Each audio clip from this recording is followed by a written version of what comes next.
Hello, hello. Welcome everybody to Paranormal Connections radio show. Uh, Tonight we got a great show. I have to say this whole month we've really got a lot of great topics, but especially tonight I'm kind of excited. It's the second year we're back and I get to bring back, as you see, these three lovely ladies. Had them on the show and you may recognize them, especially if you are in the paranormal field, which I think the majority of the people who follow this radio show may recognize these beautiful faces.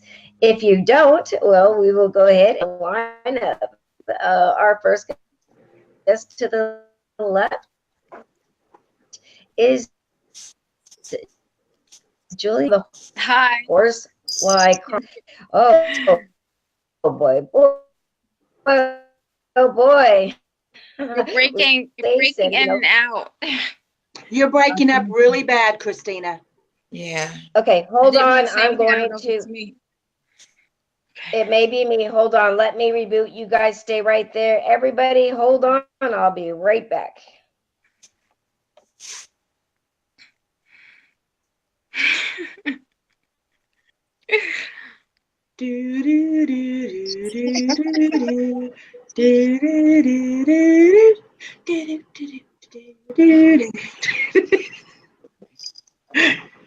Oh boy, it's gonna be one of those nights. Always. I already have company down here. Yeah. I think that's all. Yeah. Yeah. Vanessa's like, yeah. Yeah. Not even surprised. Whatever. Just behave. Right. Just behave, guys, today. It's been a while. I don't know if everybody can see us right now. She's rebooting, but Okay. here we go.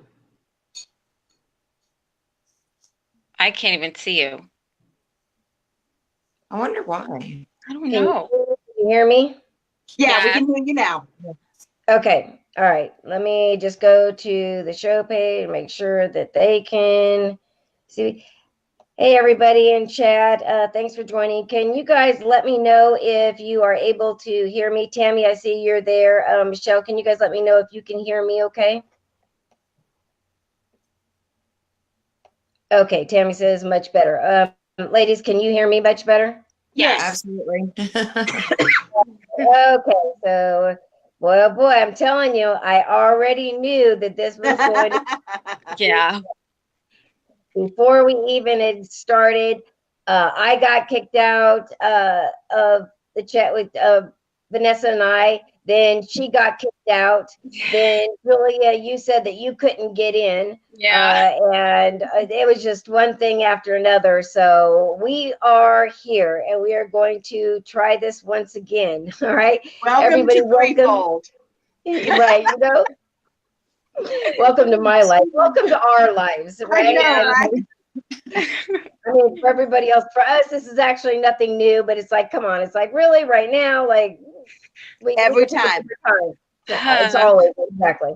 And then you have to love that the fact that it's not a pre-recorded show, so it's not like I can go in and edit it and fix it or whatever. It's like, hey, whatever it is, it is. So we're just gonna go along for the ride and not let it take us down. All right, let's see. Okay. Tammy, she says, hi, Tammy Heinzman says, hi, everyone. Just got here, and the first thing I hear is behave. LOL. Yes, she can hear you perfectly. All right, guys. I appreciate, again, everybody coming tonight and joining us. Again, we've got Julia Siracusa. Everybody will recognize her from the Horsefly Chronicle House. And again, she's been on the show. Welcome, Julia. And Then we have the beautiful Vanessa Hogel, and again, she has been on the show quite a few times. She is one of my friends and fellow psychics that really. Oh, by the way, this will be an R-rated show tonight, just for people wanting to know, because usually when Vanessa and I get together, for some reason the F word seems to just fly out of my vocabulary more often than I not. have to know So what you're talking about. exactly, what the fuck. All right, so anyway, you'll know her. She's the very opinionated, outspoken, and just give it to you how it is, real deal, just like I am, which I think is why her and I get along so very well. Vanessa Hogel, thank you, Vanessa, for coming on tonight. I Thank appreciate you. you coming on as well. um, and then well, we cannot forget, right in the middle, our other beautiful guest for tonight is Rachel Rodbell. And she has been a big part of the group that now you see in front of you, which will be Threefold Paranormal. And together, they collectively came together to work on the show top, well, not the show top, the case that they were involved in, which is going to be what we're going to be talking about. A lot of people do know, and then some people did not know about this case, which was kind of interesting. But they're let's for people who know or don't know, it's called The Legend of Cropsey. And it goes into an investigation of a missing child. Her name was Holly Ann Hughes, and some other missing children. But Holly, in specific, Julia was friends with. And so for her, not only being a paranormal investigator, a researcher, all of these things, but to have a very personal connection to this, she became involved. Uh, she called in the help of her fellow friends, and together they have been working on this case for quite a while. And they recently, with the help of one of their other team members, Gwen, another beautiful soul, they were actually able to put out a documentary. And I will tell you that I had the pleasure of being sent the documentary, and I had checked it out, I believe, right before they, or right around the time that they had released it. And you definitely want to go and check it out. The name of the documentary is Fresh Kills, Search in Search of Holly Ann Hughes. And again, an amazing case. We're going to be talking about it tonight. So if you have any questions or comments tonight, feel free. Again, if you're going to want to put any comments, although this stream is all across social media, you will need to go to the Paranormal Connections Facebook page. There underneath the video, you can comment, and we will try to get to as many questions as we can tonight. If you want to, well, I don't even believe you're going to be able to join in on the video portion tonight, because we are all full up since we have all three of these ladies here tonight. So pretty much you'll have to put your comments and questions down in the comment box. So again, welcome, ladies. Thank you so much for joining us tonight. And thank you for allowing me to be part of, getting this information out about your documentary. Is very, very well done. Thank you very much. Thanks for All of having that goes to Gwen. She's a master. Oh, she did a great job. She really did. Now, Julia, I want to start with you. Because again, for you, and well, now for all of you ladies, I know this is very personal, but for you, it's kind of started with you, and you had a very personal connection. So can you kind of take, for our listeners who don't know the story, kind of take it back and give a little bit of a history of what brought you guys together? Well, I met Holly Ann Hughes in kindergarten. We started school together, and we were friends, and we were like school friends. I wouldn't say that we, were hung out outside school because we didn't. We were just, school friends, and we were always together in school. Like, we would just find us always together, eating lunch together, playing outside together. Like, we kind of like stuck to each other quite often. And that's how I met her. And, one day she just she disappeared, and it was tragic. And nobody really explained much to us. No, I was only 7 years old, so Okay. it wasn't really explained to us that much in detail, other than one day I went to school, my friend wasn't there anymore. Like, she was gone. I was very upset. My mother said that, kind of told me that she's missing in a way, appropriate way to tell a 7-year old. I still really didn't understand. And, years went by, and it was like she was just forgotten, gone with the wind.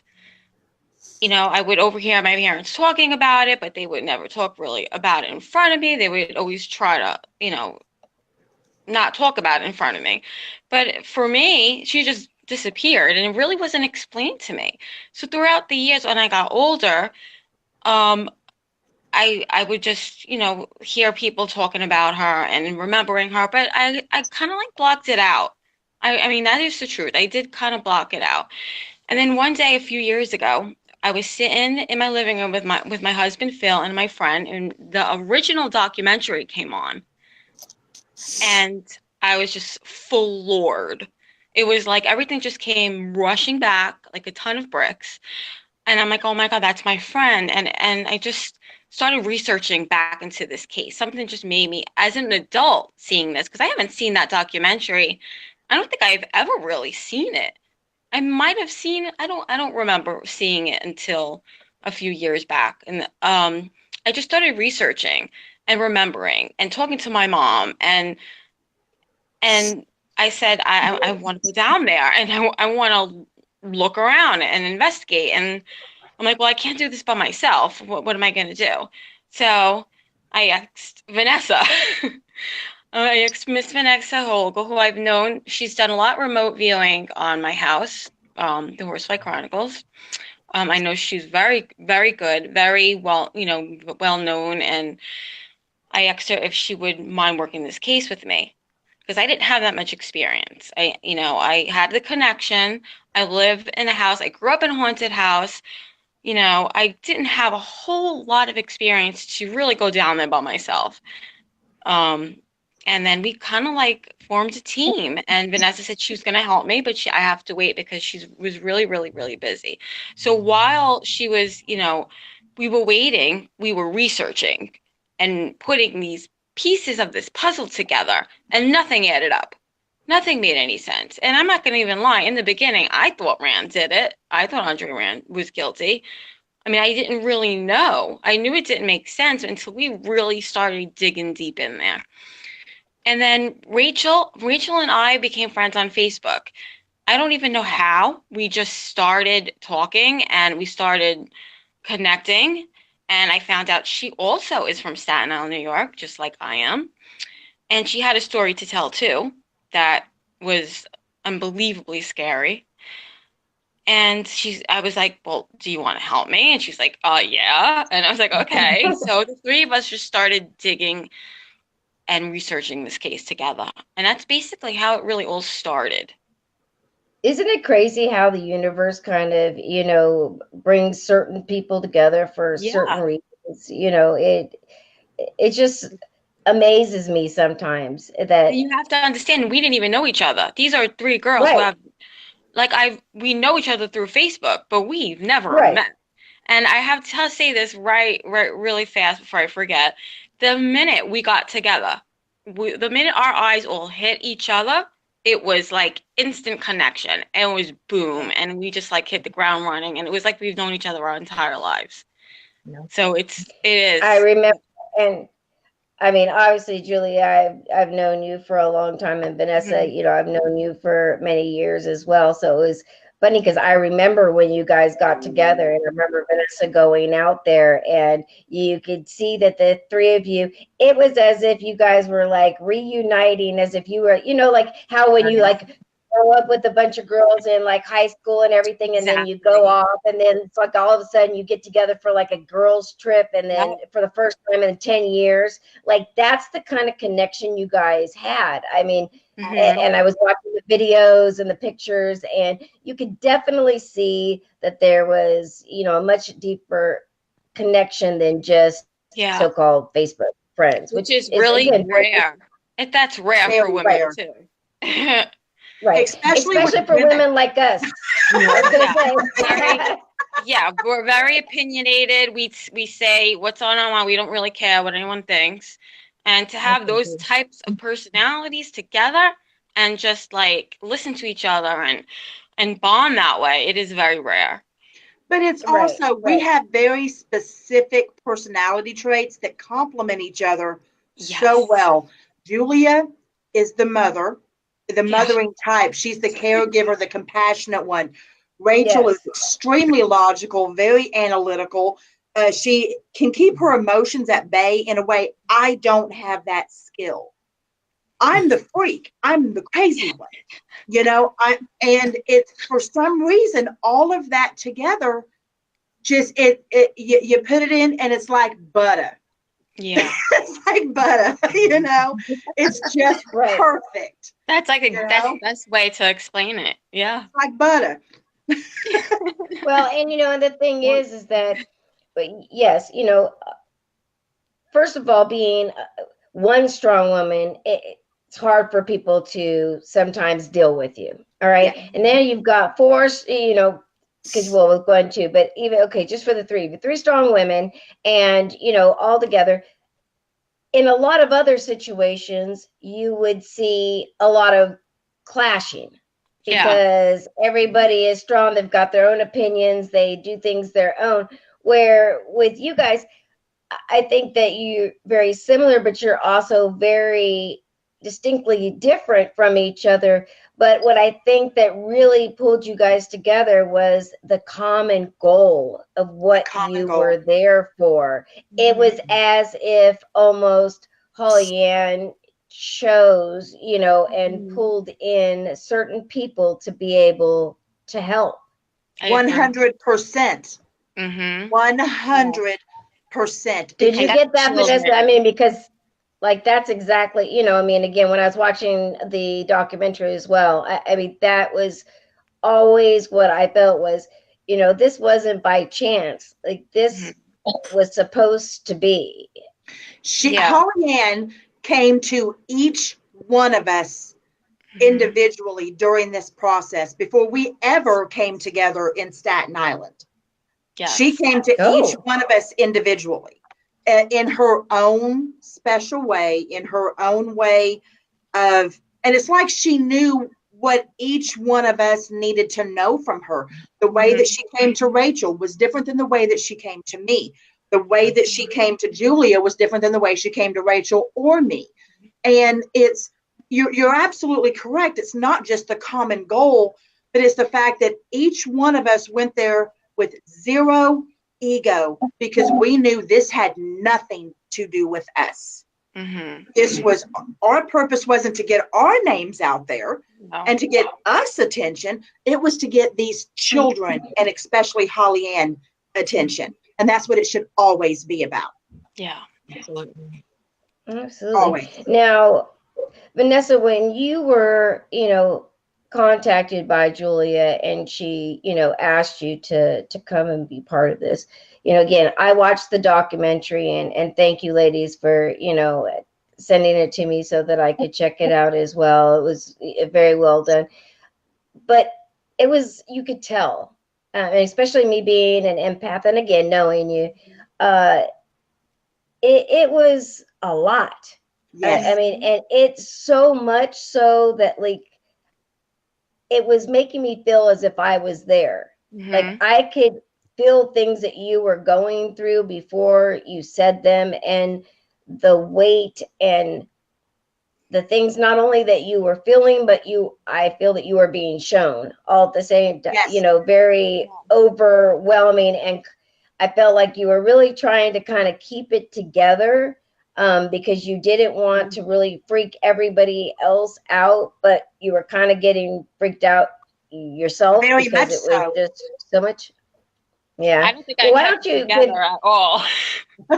I was like hysterical the whole Yeah. time. I was so overwhelmed. But It was tough. It Mhm. was tough. I mean, Hey, Michelle. Hey, just everybody. I'm sorry. Sorry, guys. The chat room that everybody's saying hello. I don't want you guys to bring you, but yeah, everybody's saying hi. So I just wanted to acknowledge y'all. absolutely. I've done a lot of cases, Christina, a lot. Up until this point, when I first started, about 4 years ago publicly, maybe a little over 4 years ago publicly, I've either remote viewed, investigated, or consulted on over 400 cases. It's 400 cases in 4 years. I don't know anyone else that's done that. So, I mean, I've seen a lot, okay? There was nothing like what it felt like on Staten Island. And when Julia asked me to do it, I knew I had to. There's no fucking way I'm telling her no. Right. Not just because she's my friend, but because what the cause was. I mean, look what we were meant to do. But it did take, what was it, Julia, a year and a half? Yeah. A year and a half before I could get there, which just so happened to be the, oh goodness, was it the 35th? 36. I know. I always get 36th. that mixed. It was the Me too. 36th anniversary 36th anniversary of Holly Ann Hughes' disappearance to the to day. this day. But when we got there, the vibe on Staten Island is, how can I explain it? It's frightening. Yeah. It's frightening. It's almost as if every corner you're turning around, there's someone you can't see going. Yeah. It is the strangest feeling. And there were quite a few times when I really thought I was going to lose my shit. Okay. I mean, I was trying to hold it together. I really was, but I'm pagan. I've never said, oh my God, so many times in my life. I do believe that I actually reached my quota of the word fuck, because it was just too much to handle. But it wasn't just the people who were deceased. It was the people who were still living on that island, or still living on Staten Island. And their viewpoints on this case, their fear of this case, and their fear of anybody looking into this case. Absolutely. So if anybody needs to start questioning anything, that's what they need to question. Yeah. Not our motives, not what we were doing there, but why people feared us being there. We've received so much backlash. Julia has received backlash from people on Staten Island. We received backlash, and were really treated poorly while we were there. Yeah. No one wanted us to investigate. Nobody wanted us to investigate a 36-year-old case where the person who supposedly did it is convicted and will be until 2037. It's crazy. Lori says, yes, it is very intense. And hey, Sparky, nice to see you. So, again, so let's talk a little bit again, because we're throwing out the name of the person who is supposedly done it. So let's kind of like backtrack just a little bit, and let's talk about what actually happened from that we know of from start to right now. I mean, what caused her disappearance, all the little background things that for people who don't know about this, because I think that, again, it is very, very interesting, but I also think it's very important. And one thing that I do know is, I grew up in a very, very small town. And I will tell you, very small towns can hold some very, very big secrets. Yes, ma'am. Yes, they can. Supposedly, the night that Holly Ann Hughes disappeared, she had been swimming at the public pool Mm-hmm. during the day, and supposedly, this is the public knowledge information, that she was sent to the store for a bar of soap, and she never returned. That's the supposed situation. That is what's been told. Herein lies the problem with that. According to other people, and this is all stuff that can be researched by anybody who questions what we're saying, somebody else also went to the store, another person, at the same time for a bar of soap. Both parties, Holly Ann Hughes and somebody else, were both short the exact same amount of change for a bar of soap. Exactly. Yeah. Somebody's also Wow. putting it out there that Andre Rand sent her to the store. Yeah. Have y'all seen him? And who is this? Andre is- Rand, he is the person. Drifter. Yeah, he's a drifter. He's the person who was convicted for the kidnapping of Jennifer Schweiger and for the kidnapping of Holly Ann Hughes. I don't remember. I don't think that he was convicted on the killing of Jennifer Schweiger, because there's no cause of death. It couldn't be determined, nor could any sexual assault be determined. And he couldn't be convicted of Holly Ann's murder because there was never any body found. Mm-hmm. Holly Ann disappeared in 1981, and he was convicted while he was still in prison for the Jennifer Schweiger kidnapping in 2004 for Holly. This conviction, and please, Christina, may we say it real quick, we are not in any way, shape, form, or fashion trying to get Andre Rand released from prison. No.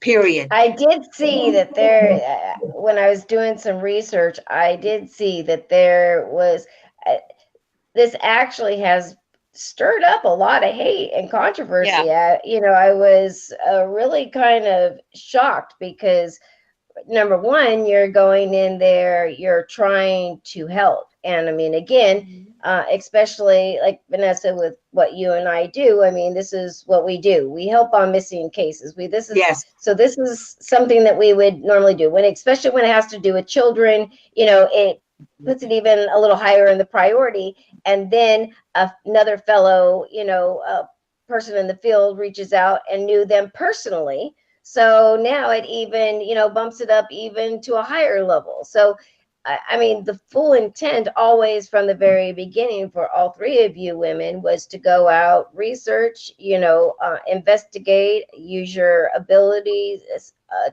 and collectively try to see what you could figure out, which is exactly what we do when we do investigations, and it's, about a spirit. But again, that's not the way a lot of people are seeing it. And it seems like, again, and maybe just because Long Island is a very small community, or these areas are very small, cliquish communities.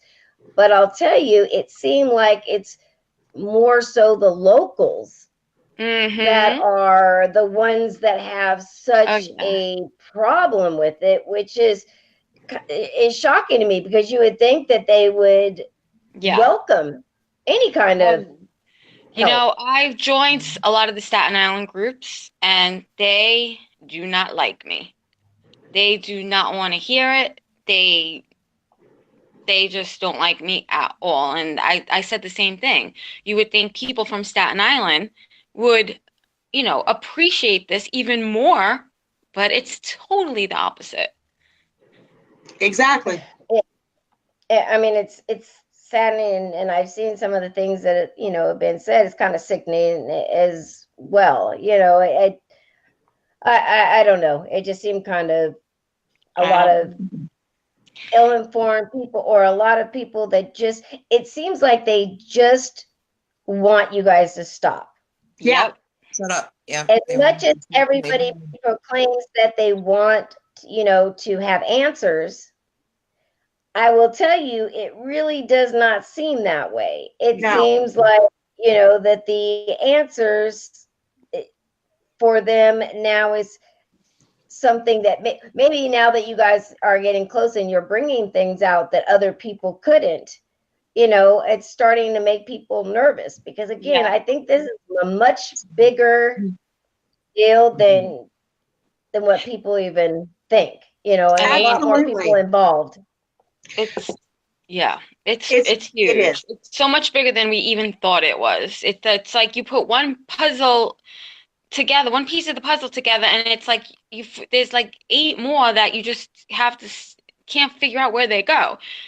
It's Well, just so and much. Julia, let's touch on that real quick. Christina, if you don't mind me bringing this up, I want the viewers to understand exactly why this is so important. And Rachel telling her story will Hmm. explain that better than we ever could. This Yeah. is why people, anyone who's listening, when they say that the person responsible for this is in prison and we should shut up about it, That Mm-mm. was Rachel, me. tell them what happened to you. When I was about 7, 8 years old, I was on my way home. Street lights were coming on, and like it was already dark, so of course, like I knew I was going to be in trouble. But I was literally right next to my house, and I had to walk around the fence, and there was a gentleman coming the other way. And right as we met, as I went to pass him, he opened his coat and he tried to snatch me. And I don't even know. I don't even know how I thought to, duck, dodge, whatever. But I got away from him. And when something like that happens, you don't forget. You don't forget the face. You don't forget what they're wearing. Like you just don't forget. And when we all got together on Staten Island, I believe we were getting ready to watch the documentary just to kind of refresh Yep. everything. Vanessa walks over to me and she hands me her sketchbook because she had done some I guess Preliminary sketches. some sketches. She's like, I want you to look through this. I said, all right. Because she asked me, she was like, if you ever would happen to see the person or whatever, do you think you would be able to recognize them? Of course, absolutely, in a heartbeat.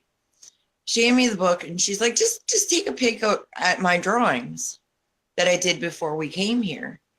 All right. So I'm flipping through the pages and I like stopped and instant, like goosebumps, tears. Like I think I almost dropped the book. Yeah. You were just She, instantly crying. like she drew him. There's a picture that Vanessa drew of the man that tried to abduct me on Staten Island. I didn't even know. Oh, wow. Yeah. And they didn't even, yeah, they had, I think I just told you guys what had You did. happened. And Yeah. We didn't So really. Vanessa, you picked up on that once you got with Rachel, and that just came through, and you were able to sketch No, it. before. it was Oh, before. Yeah, Oh, before I it was happened. drawing people that were coming to me before I Right. ever left Oklahoma. And I had them Oh, in a wow. book. I had them in a book, and there was what, 5 or 6 Yeah, people, Yeah. and I had them in a book, and I carried that book with me because I had other pictures in there as well, including the tree that we saw exactly on Willowbrook grounds. And I mean, it's not. I mean, anybody can draw a tree, and you're like, oh, there's a tree. This one was warped and twisted a specific way, Mm-hmm. and I had the exact drawing of the tree in my book, and we didn't know that till we got to Willowbrook. But when she was telling us, we were in the hotel room and she was telling us about her experience, I'm like, grab the book. And so I grabbed the book and asked her just to flip through it. No provocation. I wasn't pointing her in a specific Right. direction. I couldn't have picked, I didn't know. I didn't know that she had been through that. She hadn't told us yet. Yeah. And so when she did, I just pulled out my sketches and lo and behold, there's one of them. There's Now, one that was Rachel, the for guy who tried to you, abduct her. Rachel, for you, how was that? I mean, looking through and all of a sudden you see that. And I mean, again, this is something that's very traumatic. So to not, I know for me, I feel like as soon as you like see that, it brings it all back. Yeah. It's almost like teleport you. Every single time. Yep. Um, and it kind of it puts this what we're doing totally in perspective for us because we know this guy wasn't the only one doing this. Mm-hmm. You know what I And mean? Like you were 7 or 8 years old. exactly. Yep. What year would that have been? 86, 87, 88, in between there.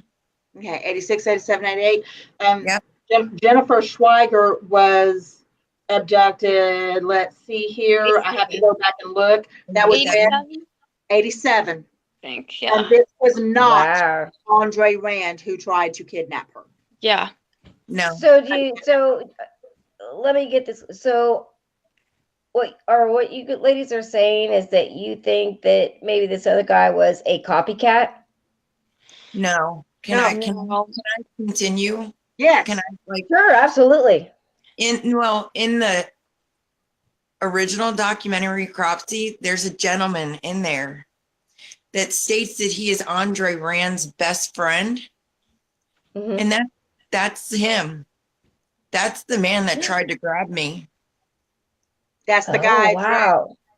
on every single one of my children. That is the man that tried to grab me. And he also was a suspect, I think. Am I correct?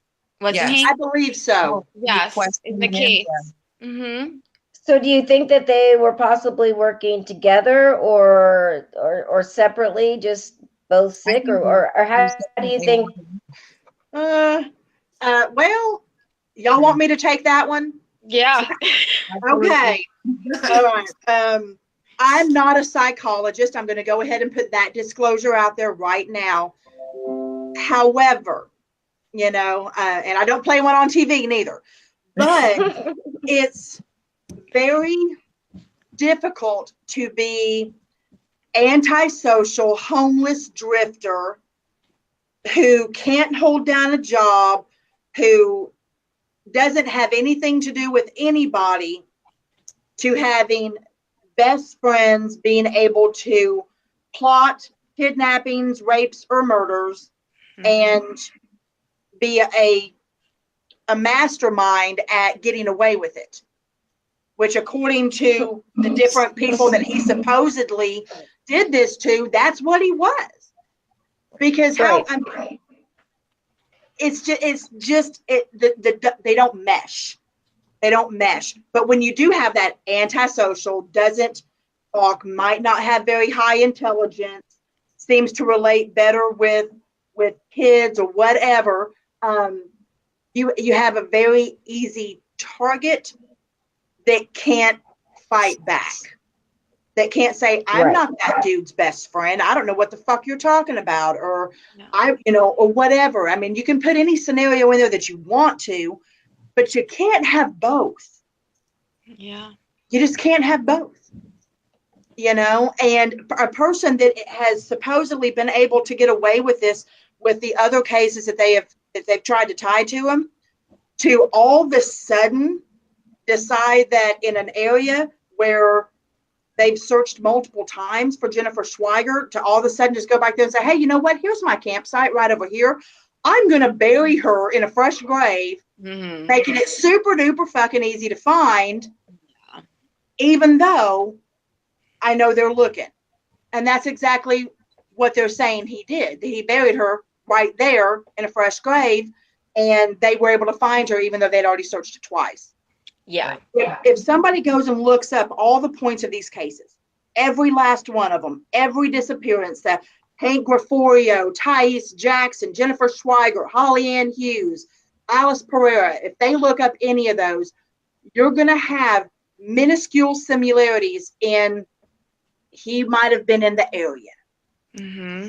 Being in the area doesn't mean you kidnapped somebody, doesn't mean you disposed of their body.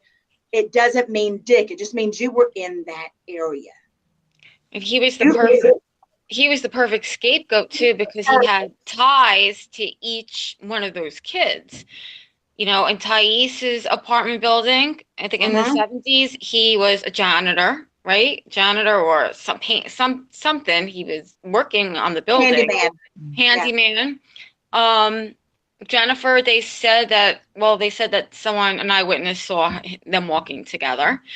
And then Holly Ann, his sister, or his aunt, I'm sorry, Andre Rand's aunt lived in the building and he was there a lot. So he had ties to all these kids, supposedly. Ties to all these kids and not one speck of physical evidence. Exactly. Not one speck, not nothing. And again, we're not trying to get Andre Rand off, No. but it's for people to still be so fearful. That tells me that something's still out there. Someone or someone's, plural, Yeah. are still out there. Or else why would they be afraid? Exactly. Very What do you true. think, Very true. Christina? I'm sitting here checking this out. I keep freezing, so hopefully you guys are doing. Maggie says perverts of a feather flock together. Example: Charles Ng in California, which was a That very perverts of a feather can flock together, but when you have one who is unbelievably antisocial and one who is extremely antisocial, and you can find no evidence of them being together publicly. Yeah. right, right. They were Now, I taking mean, go ahead. they were taking the statements from people, the eyewitnesses that were not really that credible. You're talking about Decades after the fact. drug addicts and you know prostitutes and people that are really were not. It wasn't good. One of the eyewitness accounts that said that they saw Holly Ann get into his VW Bug said he was wearing a full face mask Yeah. in July. Yeah. I thought that was absurd. I'm sorry. Well, okay, but if somebody saw something like that, I mean, why didn't they call and report it? There is the $1 million question. Yep. Because that has I mean, been our biggest yeah, problem with this is these eyewitness reports came decades after the fact. Yeah. Holly Ann was abducted in 1981. These eyewitness accounts were coming in 2003, 2004. When it was time to recharge him so he couldn't get out for Jennifer. Yep. Right? Yeah. Because I mean, they yeah, didn't want him out. They didn't want him out either. So they used him again for Holly's kidnapping because there was never any evidence that he murdered her. Mhm. And if yeah, they it's had just so weird. I mean, first of all, if I see that a child is getting in a car with somebody in a full face mask, first of all, that's going to make me wonder, right? But Mhm. then when you find out that a child has gone missing, that light's going to go off like, oh my gosh, I saw that little girl and this is what I saw. I better call the police and let them know what's going on. The fact that the whole time you never said anything, and then now decades later, now you're going to come forward with this kind of evidence? Exactly. What the police said, from my understanding, this is not a quote. From my Okay. understanding, what they said was that once the people got off the drugs and the alcohol, their memories returned. I ask you, I'm sure all of us have known people who have been on drugs and have been alcoholics. Has that ever in your life been the case? That No. all of a sudden they have total recall of things that happened 23 years before. Absolutely not. Right. Absolutely not. No. Just But saying. again, that it also, I mean, again, it really, again, stinks of, like small town type corruption where Yep. things Bingo. are being hidden, and and usually in things like this, like if you really look deep, there's usually a whole lot of connections that are usually connected to people who have some kind of power in the town. And you would be, well, I wouldn't be surprised, but a lot of people would be surprised Yep. how much can be not only hidden, but they just say we're not talking about it anymore, and it just seems like Ooh. it just disappears. Pick me. Pick me. Yeah. Yeah, go ahead, Vanessa. Okay. So All wait, right. Vanessa, tell everything about how we were followed and Yes, all that good because stuff. Christina just hit the nail on the head. Okay. Mhm. As we stated in the documentary, as we've stated on many shows, we were followed. We were followed by the police. If we were standing on a street corner, minding our own business, smoking a cigarette, they would drive past us and blast on their horns, their sirens. Yeah. Okay. Just, it was more of like a, we know you're here, but not like we were fucking hiding it either. I mean, fuck, No. it said Flopsy straight across the titties, you know? I mean, we were there. You know, we said what we were doing, you know, we didn't hide it. But this is what gets me. What you just said is sweeping it under the rug, simply not talking about it. In the other documentary that we did not do not have any part with, a particular retired police detective was interviewed for that. And he was asked, and this isn't verbatim, this won't be a quote, but he was asked some very specific questions. And it was about Willowbrook, because we all know that Andre Rand spent some time as a, depending on the news story, as a physical therapist or as a janitor. Why they can't get that shit straight is beyond me. I don't Okay? think everything. Exactly. A Exactly. janitor. Mhm. But so since he spent time on Willowbrook and supposedly had campsites there, this particular detective was asked these questions. One, because the satanic rituals were brought up. There was a lot of accusations about that in previous history in Staten Island. Okay. And he was asked, A, have there been satanic rituals going on Willowbrook? His response, I'm sure there have. He was asked, has any sacrifices been done on Willowbrook? His response, I'm sure they have. He was asked this question. Oh, it gets better. It gets better. He was asked this question. Were any children involved or used in those practices on Willowbrook grounds? His response, I'm not going to answer that. And then he chuckled. Yep. We're not kidding. We're not Yeah. kidding. That's a fact. That shit was said. Wow. And it was only made worse by what was said to us when we asked a particular individual when we were there in Staten Island why there was nothing in regards to a memorial or any type of statue, placard, Dixie fucking cup. I don't know anything about the missing children of Staten Island, and especially Holly Ann Hughes. And this was this particular person's response. She was a poor little white girl from Port Richmond. Who was going to care? Oh no. What? Fact. Really? Fact. Verbatim, direct quote.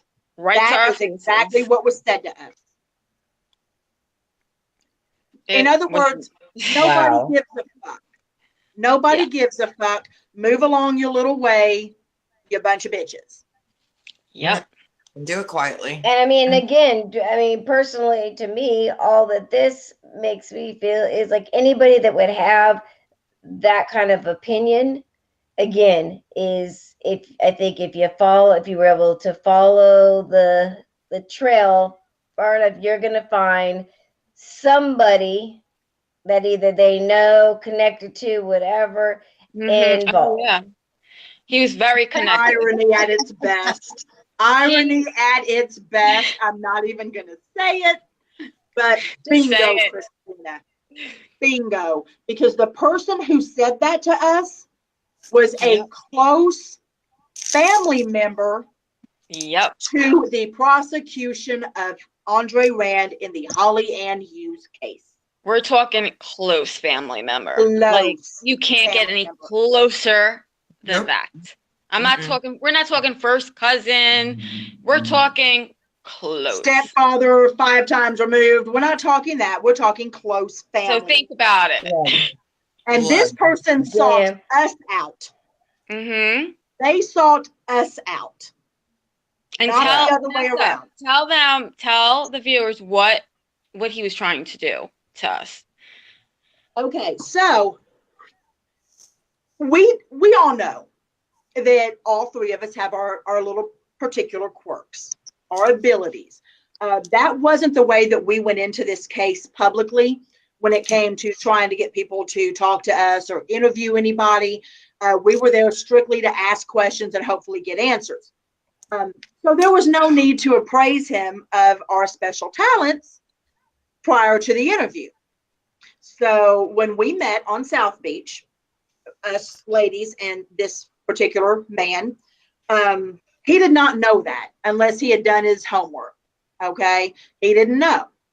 And we were talking, and he spent a majority of the time, I think, trying to impress us with junior high and high school exploits of bullyism, the way that continued on into his adult life, and the way that he treated people, and he's laughing the whole time, and apparently thinking this is quite funny.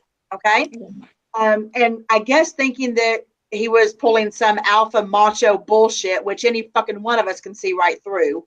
Don't play.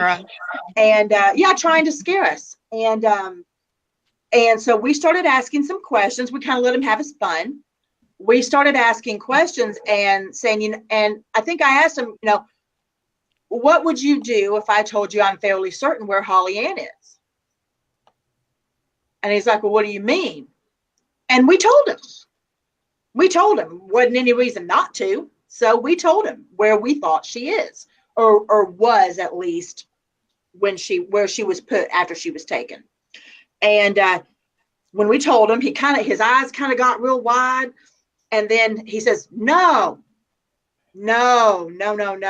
If you go here, and he named some water tower miles away. Okay. If you go here, I can guarantee you're going to find the bodies. First fuck up right there. Yep. First fuck up. Okay. Yeah. Bad. It was bad. Rachel, Julia caught it too, just like that. But love my girls. They didn't say shit. Just like I was just like, oh, okay. I was being the mother, just sitting there, just okay. Let me hear you. It's like Napoleon said: you never interrupt your enemy when they're making a mistake. Ever. Okay. And so he told us there, and I'm like, okay. And we asked him something else, taking him off that subject. He comes back and we say, so you're saying if we go there, we'll find the bodies? Oh yeah, you'll find all of them. Quote, all of them. I said, okay.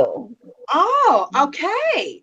And he talked more about hanging somebody out the window at a job he had, who happened to be a patient, if that tells you anything. And then I came back and I said, so, the police searched everywhere, right? I mean, they did a full search of every place that could have been associated with these victims, right? And he says, well, absolutely. And that's when we knew we had him. We looked at him straight in the face and said, so what you're telling me is that 36 years after the disappearance of Holly Ann Hughes, that the police looked everywhere for, that we could leave here right now, drive all these miles to this water tower, dig up around it, and not only find Holly Ann's body, but find everybody else's too. Is that what you're telling me? Oh, yeah. And he just kind of looked. I said, yeah, I didn't think so. I didn't think so. I'm like, I mean, apparently we look pretty fucking stupid. Yeah.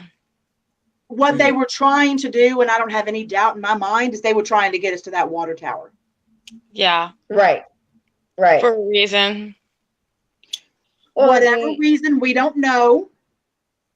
But it wasn't to find any new bodies or any old bodies. There just might have been 3 new ones buried there. True. Or it also might have, put you into an area where they could now move the body. Yeah. Who knows? At this point, it's bigger than we ever anticipated. Yeah. it's more dangerous than we could have ever imagined. Yeah. And we're still not stopping. No. Period.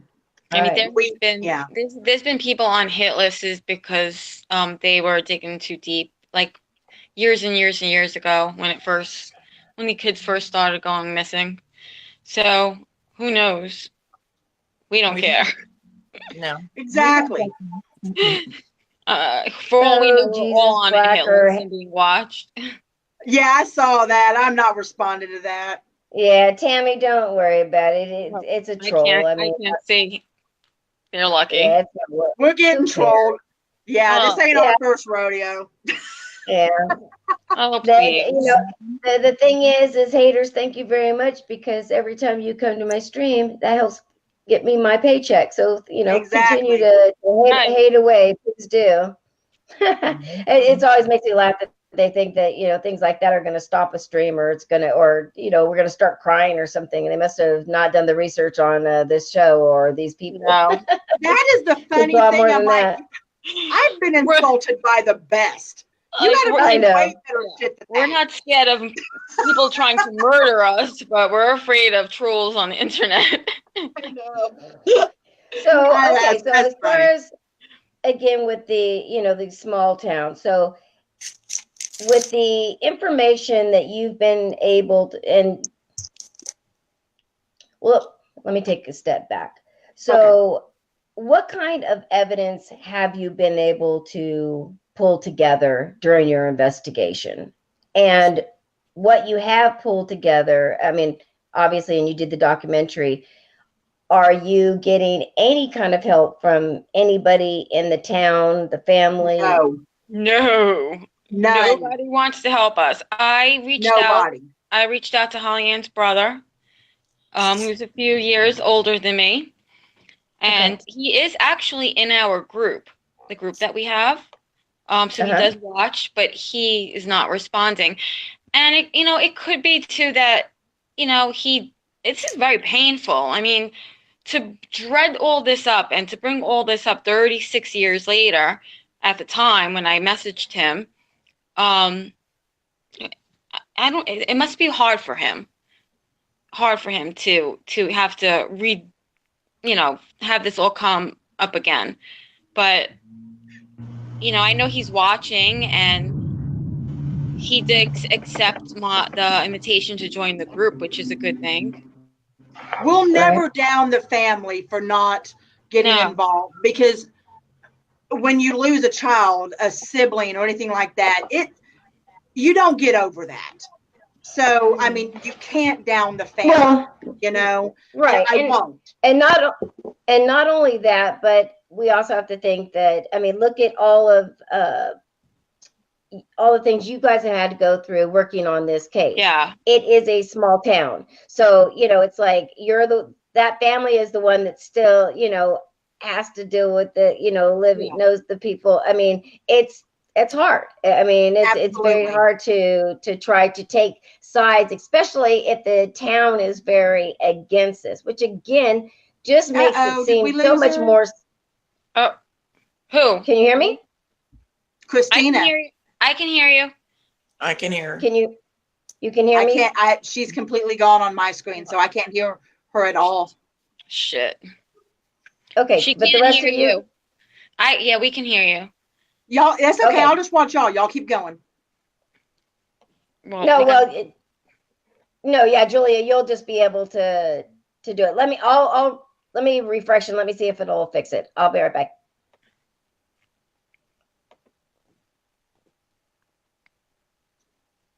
Did you lose her? Yeah, I we think did. she's refreshing though. Okay. I can hear you fine. I'm just watching the chat room. What is going on? I can't see. I can't wait to see everything. Fucking loser. Oh All my right, God. I'm back. Can you guys hear me? Yes. Yes. Yeah. All I right, was just perfect. watching the chat room because this guy's wanking in his grandma's basement. Yeah, I know. I just laugh. Fucking hilarious. It's so funny though when you get haters, and but they love you so much that they can't, stay away from coming and trying to troll. That's Yeah. whatever. It's Joy Guy. Let's see. Let's go to some of the uh, comments. Vanessa mentioned how quiet it was and no children were out playing in the middle of the summer when you guys were there. Yeah. That actually really was creepy. It was That creepy. really was creepy. That's we not all Staten noticed Island it. I remember at all. Yeah, we all noticed it, because we roll up and you're expecting it's summer. They're not in school. There should be kids out playing. I'm not pulling this whole Norman Rockwell, New York version of stickball in the streets, but there should have been some children. Yeah. None. Right. Not one. Not even somebody with a child in a stroller. Nothing. And that is just strange. I don't care who you are. I don't care where you are. That's very bizarre.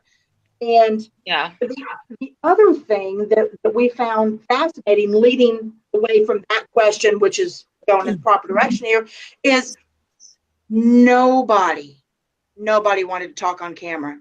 No. Nobody. They wouldn't. I actually got finally somebody to talk to me off camera.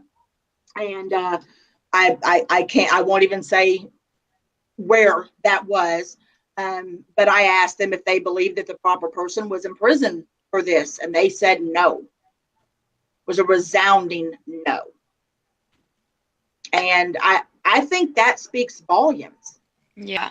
Oh yeah. I mean, this sounds like some mafia shit. You know how nobody wants to be known that they snitched on anything because they might end up gone themselves. If you look up Staten Island, the Verrazano Bridge was built, I think, in 1964. Before that, it was really just an island where they would take their boats and dump their bodies. Mm-hmm. Because it wasn't. That's what it was. It was the dumping ground for the mafia. So which that lends its own energy to that island. Yeah. Did you know that might have been part of what happened? Yeah. Most definitely. And then after that, the family started building on there, and it just became what it is now. And then after all, what year did they open the dump? It was in the 60s, wasn't it? I think so. Later in the 60s, they opened the Staten Island dump, which that opened up, another option. Yeah. And it's not impossible to dump bodies there. It's not impossible. No. I actually found that out recently. My father, ironically, was the foreman of the sanitation. And it took me a long time to get up the balls to ask him how easy would it have been to dump a body back there. And he said, it would have been really hard, but not impossible. Exactly. And that's all I got from him, and I just let it be.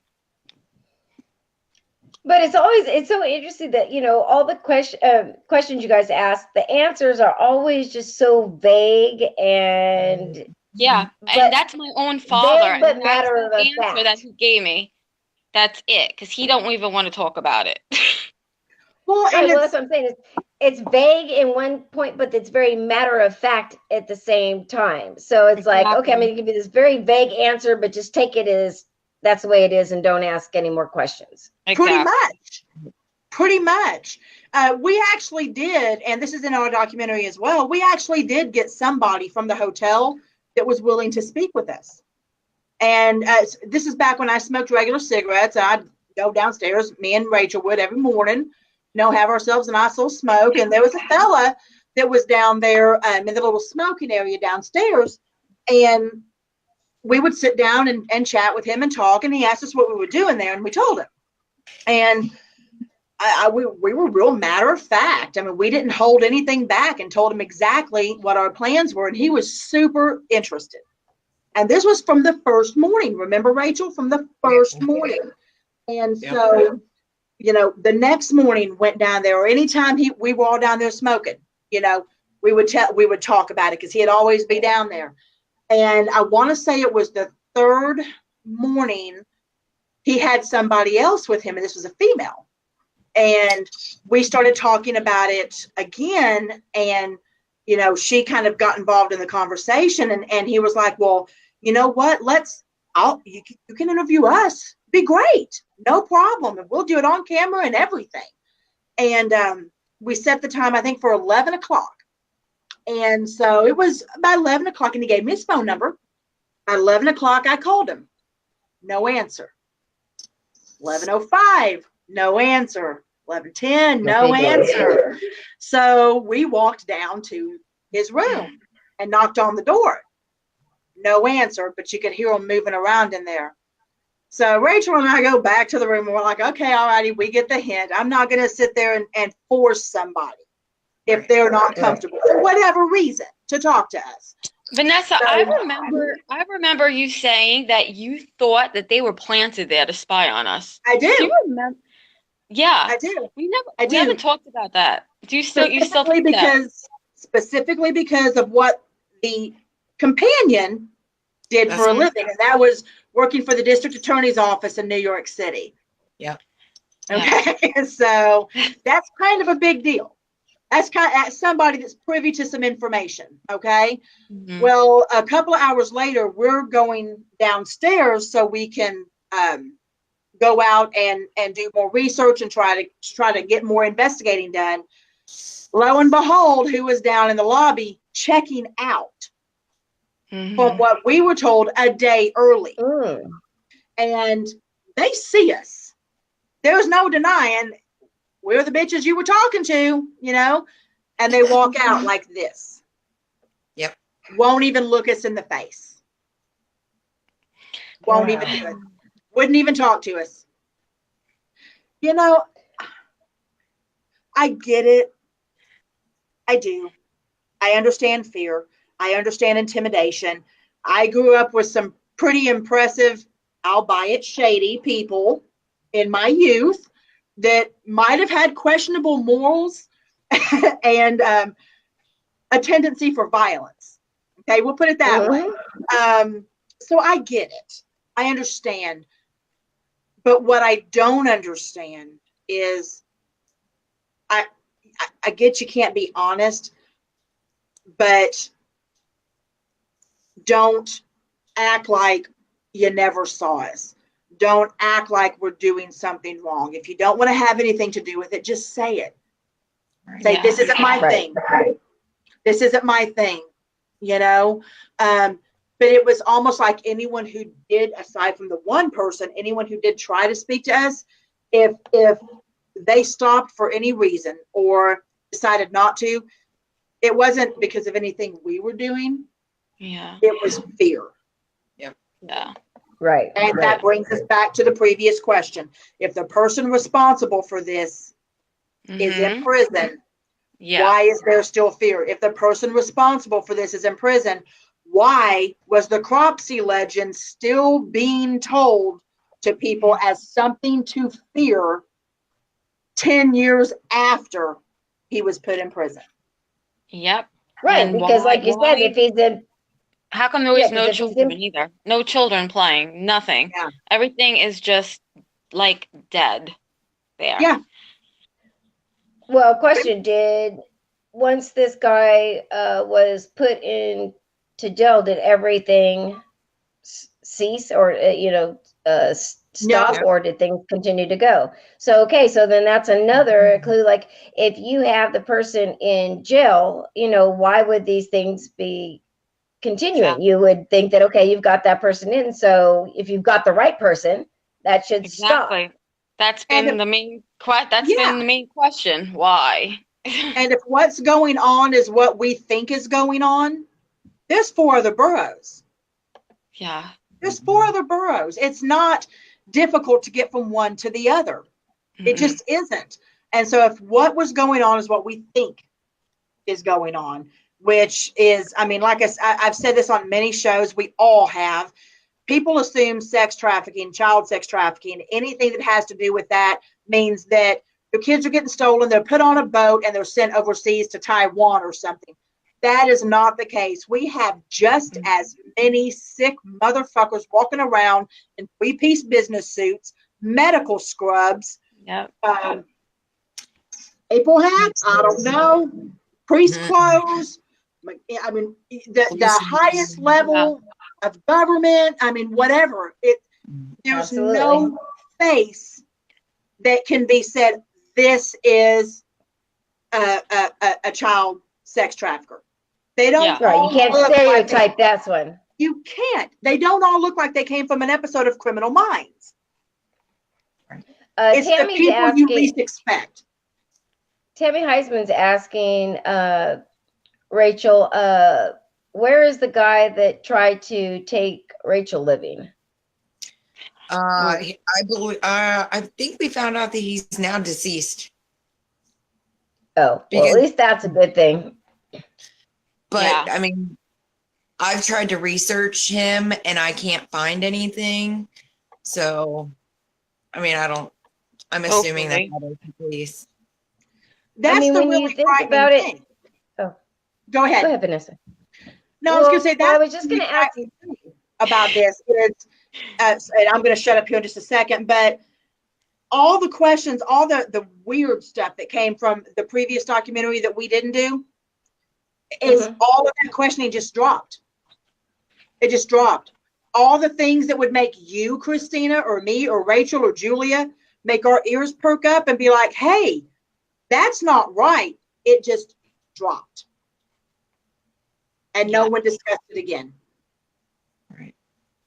Why? Yeah. It's like Yeah. I mean, and not just that, but like I said, I mean, the amount of hatred and just like this intent want for them to stop you guys. Like, if they could just get you guys to just leave and never talk about it again, they would all be happy. And I think that that's the problem, because it's not like they just have one strong woman that's like, hey, I don't do what everybody tells me. You've got three strong ones, you know, so it's like a triple threat. And they don't know what the hell to do. Yeah. Exactly. I mean, you're talking about missing children, for goodness sake. Absolutely. You know? And it's so crazy that all of these people in this town, we always say that, like, you know, the children and the elderly, like, they're the most vulnerable, so we need to be the most protective of them. And, you know, the outpour, it's like people go missing every day, but, you know, say here in California, if it's a kid, boy, they have you plastered all over the billboards everywhere and the traffic signals and everything. And, you know, they're not going to stop until they figure it out. And it seems like, you know, this place is completely the opposite, as if, okay, it happened, you know, long ago, let's not talk about it, who cares, you know, we'll just stick it with the guy that's in prison and we'll just tag it to his back. Even though, again, if you have any kind of sense to yourself, a common sense, you would, again, it's like a serial killer. If the police come out and FBI and they say, okay, we caught the serial killer, right? And you guys are now safe. You don't have to worry about, you know, calling people to stay the night at the house and guard your house, all these kind of things. You're good. And then the next day you have another, you know, rape or murder or things like that. I mean, how can that be then? They had so much heat from this case that they had to move fast, and they needed a scapegoat real quick, and they got a good one. Oh, That's my belief, 100%. What's really scary, though, Christina, and what Rachel noticed before, I think Julia, no, maybe it was Julia, then Rachel, and then they told me, was no sooner did we get back, that Julia got back to her prospective home, Rachel hers, and me mine. Keep in mind, we were actually there the 36th anniversary. We were there. Yeah, we were 2 weeks later. On the day that Holly went missing. 2 weeks later, the Staten Island Daily News, I believe is what it was, decided to put a 36th anniversary article out about the disappearance of Holly Ann Hughes. I am so glad you brought that up. 2 weeks after. The 36th and it's not stopping. Yeah.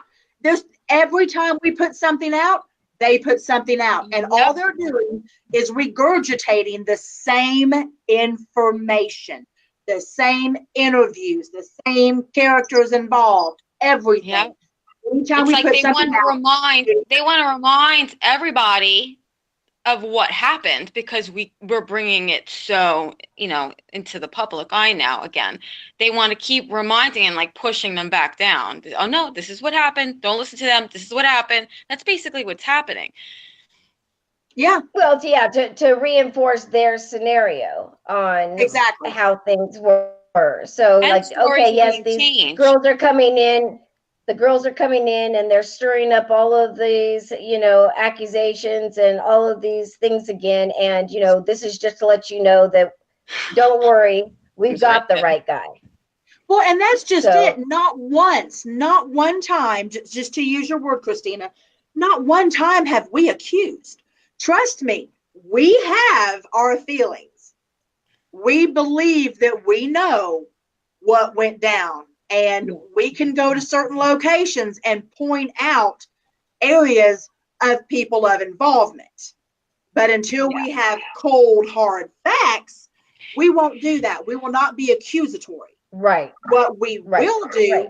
is ask people to open their fucking eyes and pay attention to what is going on around them. That is not only your responsibility as a parent and as a citizen of your community, it's your responsibility as a human.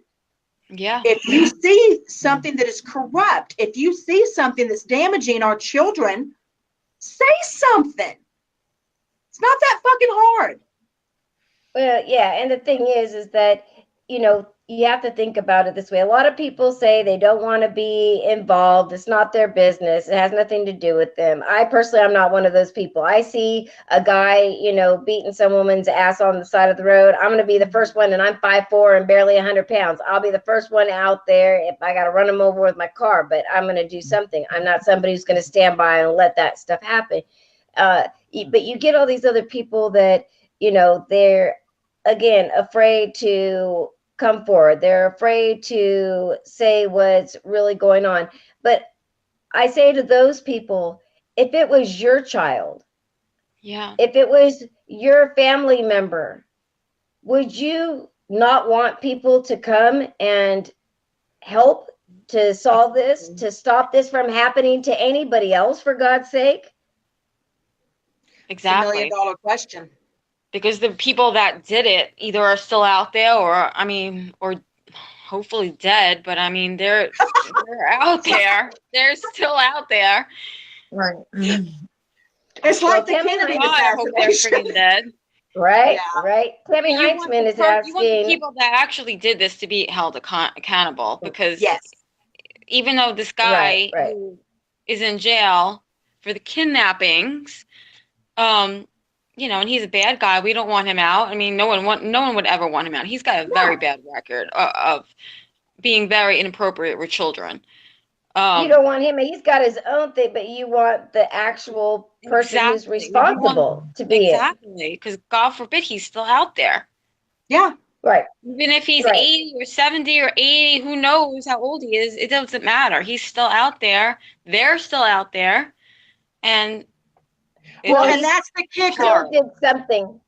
He still did something that, he did not pay the consequence for the act. I mean, that's the bottom line. Tammy Heinzman is asking, I wonder if there's any evidence to be found close to his last known residence or places he used to frequent.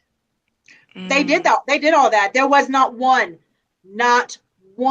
shred of physical evidence, not a hair, not a fiber, not DNA, not a fingerprint, not blood, not any other type of bodily fluid, saliva, semen, vaginal. Well, here's a question. Nothing. Here's a question, though. I mean, if it's, a corrupt, town, do you think that, even if there was anything, that they're going to let that come forward?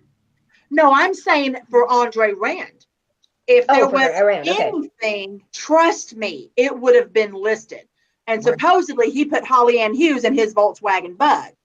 Yeah. I'm sorry. Yeah, so you'd definitely be something. It would be something. Right. Like I said, any one of those things, hair, fibers, fingerprint, blood, saliva, vaginal secretion, skin cells, anything, nothing was found. It was all eyewitnesses. All eyewitness accounts. That's how they got him on kidnapping. That's it. No evidence. And according to the person that Rachel and Julia and I interviewed on South Beach, they even went so far as to put plants, not the green kind, in his cell Mm-hmm. and rotated them, trying to get information out of him, trying to get a confession, trying to get any of that. Never happened. Yeah, because that isn't that against the law? You'd like to think so. I mean, something I Yeah, don't know. in fact, We talked about that. but there's no statute of limitations in Staten Island for kidnapping or murder. So as it stands right now, that's where this fear is coming from by anybody thinking that we're getting too close, is Yeah. because there is no statute of limitations. I mean, Well, the the thing you documentary kinda- itself it just explains exactly where, we think everything went down. So they know that we know. Yeah. Now I have a Someone knows. question for it's Someone knows coming. that we know. Right. I have a question coming in from Sean from Twitter. They said, do you feel that your life could be in danger bringing forward all of this information in such a small town? Yeah. Yeah. But we don't care. We've been threatened quite a few times. People that we've done shows for have been threatened quite a few times. And tell them what happened to George when we were there. Yeah. Oh yeah. We should talk about the cemetery. Yeah, in New Jersey, George was followed back to my mother's house. Like, he actually had to go through like 4 different neighborhoods, circle back around to lose these people. And they were in SUVs, like government type SUVs that you couldn't see in the windows, the whole 9 yards. But yeah, he had to actually lose them, go in circles, go in different neighborhoods, and like, why are you following us to that degree? Yeah. Right. Oh, so where do you ladies go from here? Because again, even though you have all of this information and you're, connecting the dots, even for law enforcement to go after this, guy, you have to get a DA or somebody who will be willing to do that. And if they haven't done it over all this time, do you think that there would really be anything that you would bring to them that they or bring to the public's eye that would cause them to change their mind and act? Or do you All we think can that, do is try. Yeah. All we can do is try. We don't expect things to end how we want them to. We know they won't. We're not wearing rose-colored glasses. We know better. But that doesn't mean that what we find can't help others. We're going to go back. We won't be public about it before we go back this next time. Which is smart, right? Yeah. Right. We were that way this last time for a reason. But we won't do that again. I already have a commitment in July, so we can't do it again in July. But when we do go back, we'll be taking our secret weapon with us, and that is Gwen Clapper, who is not only an amazing documentarian and narrator, she is also an ex-cop. Yeah. And runs Beyond Perception of Investigators. So she is the shit. Nice. There's so much footage we couldn't use because it couldn't be configured properly. Yeah. Just because of the initial setting. And Gwen will make sure that isn't the case this next time. So, we're not going to be incognito, but we're also not going to advertise it until after the fact. And I think that's when we can make our move. Yeah. Right. Tammy says doubtful, although only thing would be a body and it still might not change a thing. I'm gonna go over, I've got like multiple chat rooms going right now. Let me go back over to Twitter because I had seen a couple over there real quick. And actually, let me also, Ron, here, let me put up, I'm going to put the link into the chat room, And if you guys have not seen the documentary, check it out. It is definitely a very, very interesting, and again, it's a very powerful Yeah. documentary. I'm just going to say, and you know, could it be because, you know, I'm a psychic medium as well, and you know, I again know you ladies and just picked up on it even stronger than normal? I don't know, but I will tell you, um, it definitely will move you. It Yeah. well done. And I mean, again, if nothing else, it gets the information out. And as long as you can keep putting that information out, you know, I don't know that it's going, it seems like you have so much resistance from within the town itself and everything. Um, but maybe, you know, somebody, this will help somebody else, you know, or something. Oh, okay. So here's the question. Uh, Lisa is asking from Twitter, have you guys tried to reach out to national news instead of staying within the small town? Not to this No. point yet, because we need more evidence. Yeah. It's been out there, it's been shared. If national news wanted to touch this, they would have picked it up. We're all three fairly high profile with our prospective lives. You know, Rachel with what she's got going on, Julia with what she's got going on, me with what I've got going on, separate from the case as well. So it isn't as if it isn't out there. No one's wanting to touch this. And what we wanted to let everybody know right off the bat is, first off, as we say every time, we ain't special. We encourage, we beg anybody in their own community, if they see something, a case similar to this, and something doesn't seem right about what's going on, do what we're doing. Just check it out.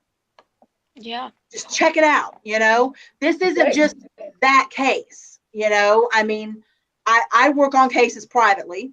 What people send me missing person cases, and I work on them if I get anything from it.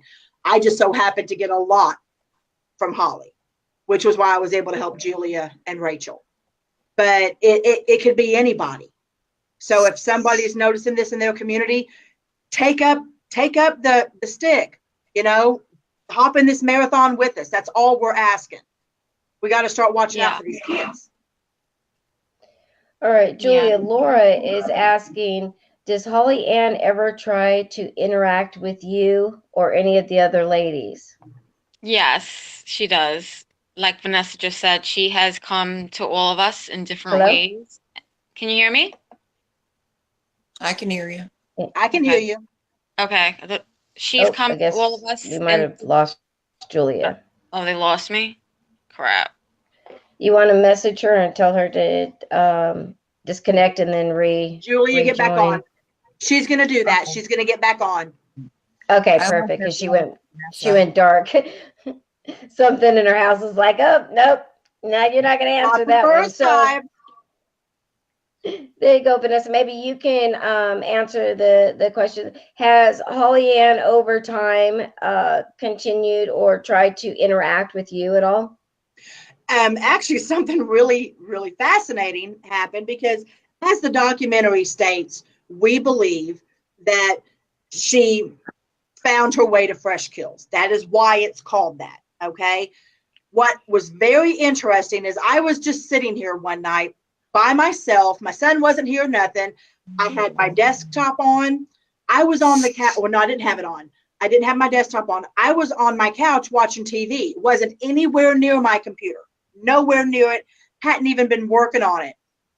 Not only does my desktop, which it's impossible for it to do it, turn on by itself, it immediately goes to the video, which is in the documentary. Remember, Rachel, when we're there with that little light thing, that EMF doohickey, on Fresh Kills, and I'm talking to Holly.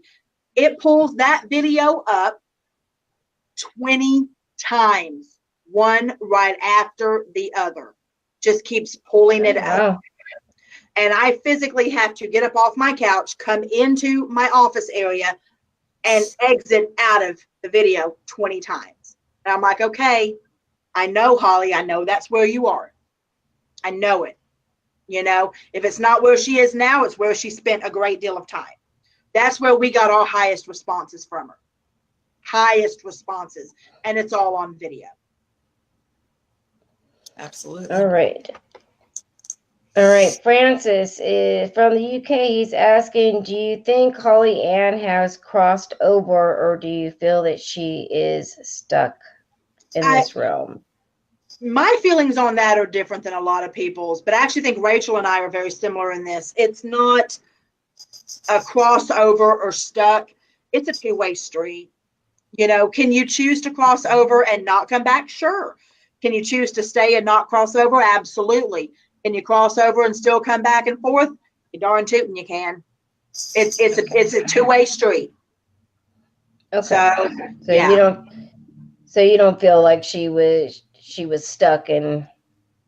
I feel like she is going to stay here by her own volition Okay.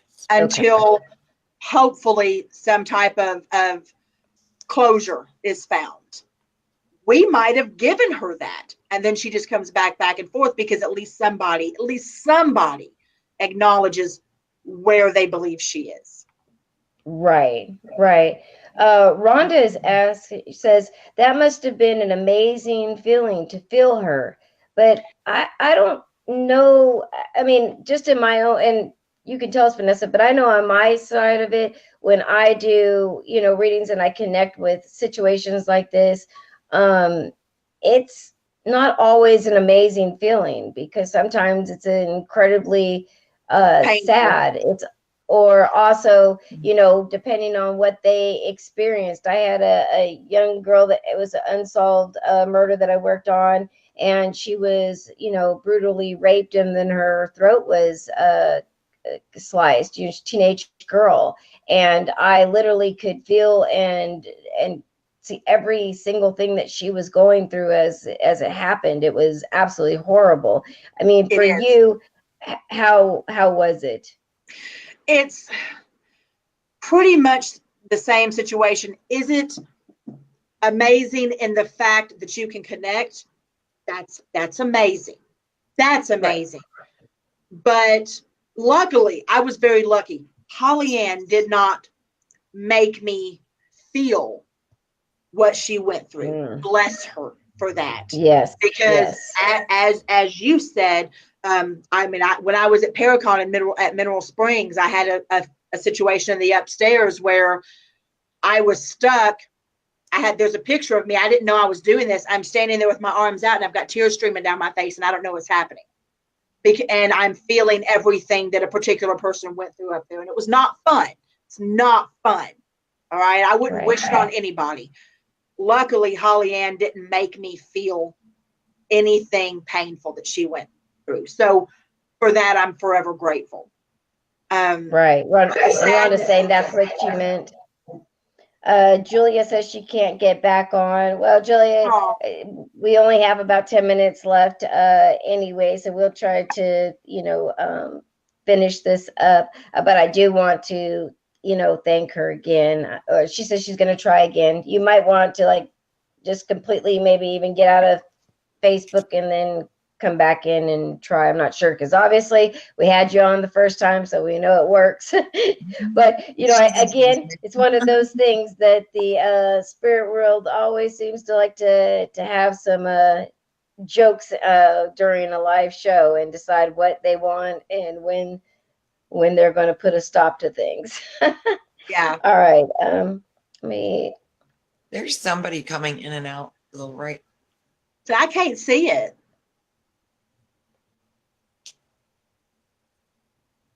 Yeah, when the show's over, I'm gonna go back and listen to this because I know that I was getting some things that were coming through on my side through the audio on the broadcasting software. I could see it when we weren't talking that things were coming through. So I'm gonna have to check that out too and Wouldn't run it through surprise some us a bit, software. right, Rachel? Absolutely not. No. Absolutely not. No, yeah, it wouldn't surprise me either. I mean, with my show, well, Vanessa is known for, things coming through and the listeners hearing spirits and us getting EVPs throughout the show going along. So again, having all of us on, it does not surprise me one bit that we were having all this. I actually think we did pretty damn good for the fact that we didn't get completely knocked off, or, it definitely could have been different. So, Tom is asking, what is next in your plan on this investigation? Rachel, trying to get back there. Wouldn't you agree? Absolutely, doing a part 2. Now, Rachel has also had opportunity to have people reach out to her that witness things on Absolutely. Staten Island, and she's working on that and getting interviews for that for the next documentary. You want to talk about that? What you can say about that? I've got Yeah, let's hear about that. I've got 2 interviews lined up. And possibly, I don't know if should I just talk Say about what you it? can. I will be reaching out to Mr. Rand myself. So hopefully we'll have a response or something to add to that. And there's one other thing that I actually wanted to talk to the girls about. So there's a few things. There's a few things for possibly a number 2, and these are big things. I think these are, we've really opened eyes, and this is going to take, plus other things, this is going to take it to the next step to where, okay, now your eyes are open. Holy crap. You know what I mean? And we've learned the hard way, Christina. We really have. We've learned the hard way, not just in this case, but I've learned it in others. There are certain things that, even though we can talk about everything that's in the previous documentary that we did, there are certain things we've got to keep under our belt. Yeah, 100%. Yep. And it's just important, and it's not that we're trying to be mysterious or anything like that. It's just, this is extremely delicate, and it has 100%. To be handled with the delicacy, with care. So absolutely. Let's see. Tammy says, "Good for you, Rachel." So, and again, before the show ends, I do want to again send a big, shout out to Gwen, because she wasn't able to, be here on the show tonight, but she has been a, very important part of this whole journey and documentary. And so, although I have you women on, I definitely, want to acknowledge her as well, because she did a fabulous job on the documentary. I mean, and if you don't mind me saying this real quick, for those, because we just keep saying Gwen. Her name is Gwen Clapper. I'm sorry. Yeah, you're fine. She's the founder of Beyond Perception Investigators, and you can find their videos on YouTube under BPI, Beyond Perception Investigators. She is amazing. The videos that she does, the investigations that she does, the research that she does. There's no reenactment. It's all raw. Is it edited? Yes, but only for time. And she's absolutely fantastic. And please give her props for that. Welcome back, Julia. Hello, Bob. Yes. Sorry, I don't mean to cut you off. They're wicked down here tonight. No worries. We were just giving a shout out to Gwen for all of her hard work, and anybody who has ever had to put together, or just edit, say, a YouTube video. It's a huge issue, but to put together, edit, and put together a documentary the way she did a great job. She really did the music, did the narration. She is a master, and she's self-taught. Yeah, I sure as hell couldn't do it. Big props out to you for sure, Gwen, and you did a great job. All right, we have about 10 minutes left before we are out for the night. But I do want to give you guys a chance to let people know where they can contact you, find information about this case. If anybody happens to know anything and would like to share with you guys, where can they find you? Well, the biggest way is our group page, Threefold Paranormal. And just on our regular pages, for me, it's just Julia Syracusa, and you can find me on Instagram too. Mm-hmm. Um, Same All with right, and me, I will Vanessa Hogel. You can contact me. Thank you, Christina, for saying that. Please, anybody, if you have information, you can remain anonymous. You truly Absolutely. can. Okay, but step forward. If you tell us that you need to remain anonymous, nobody will ever get no. your name from us ever. Yep. Period. Okay. That's the Not All truth. right. And so the listeners, you'll see that I put the link in for the YouTube documentary Fresh Kills in Search of Holly Ann Hughes. And I am now putting the link for the Threefold Paranormal Facebook page. So make sure to go out, check out their group. And again, if you know somebody, you know some information, anything that may be able to help, come forward. And I really want to kind of put a plea. Who knows if anybody that's involved or in this town will be listening to this show. Who knows? But if it ever does, Yeah. even if it's anonymously, please come forward. No matter what's holding you back, again, just think about if it was your little girl, do the right it was thing. your granddaughter, it was your niece, it was a cousin, anybody that you know and loved. Wouldn't you want people to help? Exactly. Mm-hmm. Or better Very yet, So what if it I were really hope. you? What if it were you? Right. 100%. When you and very good. again, I want to say a big thank you to you women as well, because I don't think that you get thanked enough for doing what you're doing. And Thank you. people don't realize, again, what you've been going through behind the scenes, the kind of hatred, that comes out the woodworks when you're trying to help. Again, it takes some brave, strong women to persevere through all of it and stay focused on the prize at the end of the rainbow, which is getting this, criminal convicted and put behind bars where he belongs.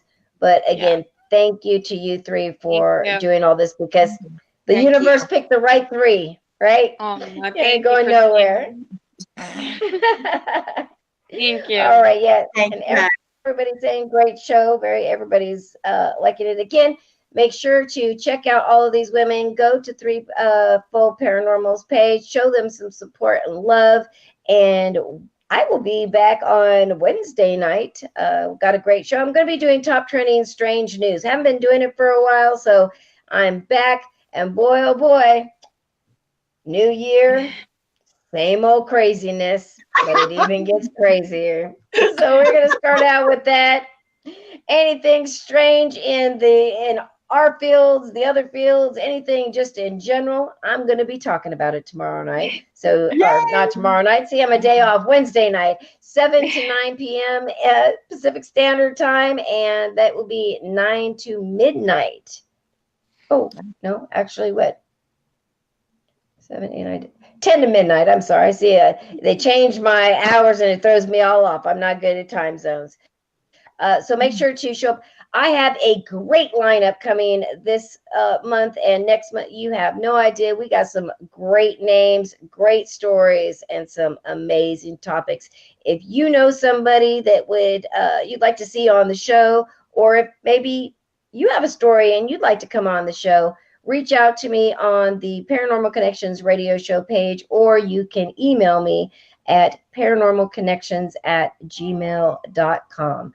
All right, everybody, I hope you have a great week. I will see you on Thank Wednesday. you. Thank you again, ladies, for joining me. Thanks You for have been having us. listening to Absolutely. You've been listening to Paranormal Connections on the UPRN Talk Radio Network, 107.7 out of New Orleans. Have a great week. We'll see you again next time. Good night, everyone. Bye bye. Good night. Bye. Bye bye, y'all. Love y'all.